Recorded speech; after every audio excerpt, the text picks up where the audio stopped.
Hi, I'm Lena. And I'm Lauren. We're going to be talking about linear search. In a linear search, the target element gets compared to every element in the array, starting from the beginning. That means that the array does not have to be sorted in order. Here's our array. Say if we're going to be looking for the target element 6, then us users know that the index of it is 3. However, the computer doesn't see this, and therefore must use a code to figure it out.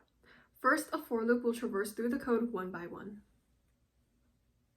Then, an if statement will compare the target element with the current element that I equals. And if the target and I are the same, then the index of I will print. If the current I is not equal to the current target, then it will loop back and I will increment by 1.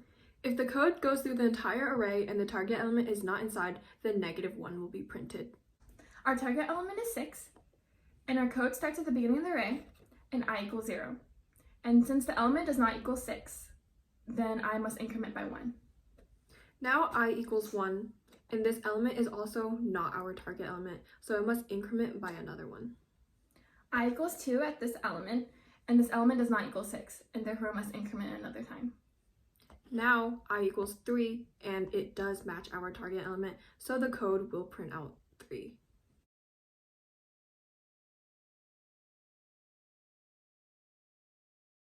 Here the element is last in the index or not even in the array, and therefore n is the length of the array, and which also means that that is the amount of comparisons we make.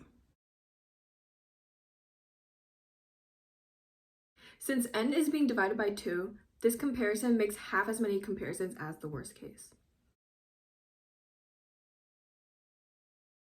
And this means that the target element is first in the array, and therefore only one comparison needs to be made.